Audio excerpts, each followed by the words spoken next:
Салам, биз бүгүнкү сабакта ракурс жана сүрөттөгү боштук тууралуу сүйлөшөбүз. Ракурс сүрөтчү видеого тартып жаткан нерсени кайсы бир бурчтан кароо же болбосо камеранын тартылып жаткан нерсеге карата жайгашкан абалы. Туура ракурсту тандоо сүрөттүн кандай болоруна чоң таасирин тийгизет. Негизинен ракурстун 3 түрү бар. Мисалы, биринчи сүрөттү карап көрөлү. Көз деңгээлиндеги ракурс. Камеранын тартылып жаткан объектиден бир аз төмөн же болбосо жогору кылууга жол берилет. Эгер сүрөткө тартылып жаткан нерсебиз киши болсо, камера адамдын көзүнүн деңгээлинде жайгашышы кажет. Кадрдагы негизги бөлүк адамдын көзү, жүзү. Көз деңгээлиндеги ракурс каармандын ошол кырдаалдагы абалы же болбосо маанайы кандай болсо, ошондой көрсөтүп берүү үчүн керек. Кийинки ракурстун түрү бул камера көз деңгээлинен төмөн.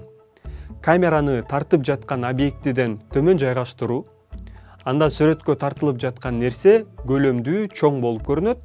Мисалы, бул сүрөттү карасак болот. Мындай ракурс көп учурда сүрөткө тартылып жаткан нерсенин олуттуулугун же болбосо көлөмдүү экенин көрсөтүү максатында колдонулат. Камера көз деңгээлинен жогору. Камера тартылып жаткан объектинин деңгээлинен жогору жайгаштыруу. Камера тартылып жаткан нерсенин үстүнөн карагандыктан анда нерсе кичинекей болуп көрүнөт. Мисалы, бул сүрөттү карасак болот. Мындай ракурс көп учурда сүрөткө тартылып жаткан нерсенин кичинекей же болбосо алсыз экенин көрсөтүү максатында колдонулат. Мындай ракурсту андан башка да максатта колдонсо болот. Азыр биз ракурс жөнүндө түшүндүрүп сүрөттөрдү көрсөтүп бердик. Эми азыр сүрөттөгү боштукка токтолобуз. Же болбосо кадрды түзүүдө сүрөттөгү боштук абдан маанилүү. Кадрды түзүү деген эмне?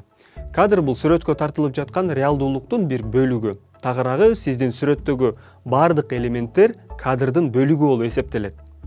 Аны каалагандай түзө алабыз. Ал үчүн боштук жана композициянын элементтери деген түшүнүктөр бар. Азыр боштук дегенге токтолобуз. Боштук бул кадрдагы бош мейкиндик. Башкача айтканда, кадрды түзүп жатканда негизги элементтин айланасына сөзсүз түрдө боштук калтырышыбыз керек.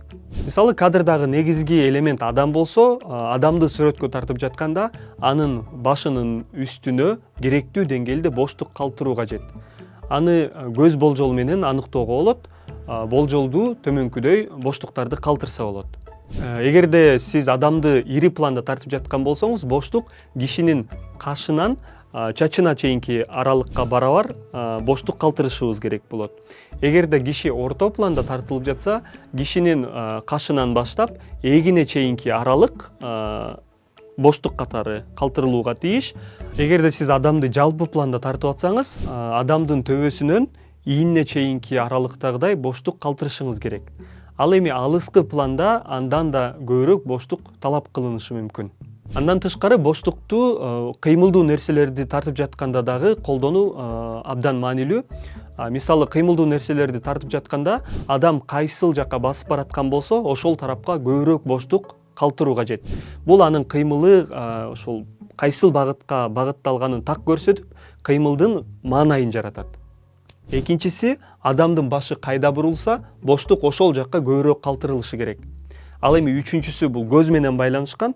Эгерде адамдын көз карашы кайсы бир багытта болсо, боштук ошол багытка көбүрөөк тышталат. Кийинкиге тапшырма: ар түрдүү ракурсту колдонуп 3 сүрөт тартып жүктөшүңүз керек. Сүрөттөрдү тартып жатканда боштукту туура калтырганды унутпаңыз. Тапшырманы сөзсүз аткарыңыз. Кийинки сабактан жолукканча.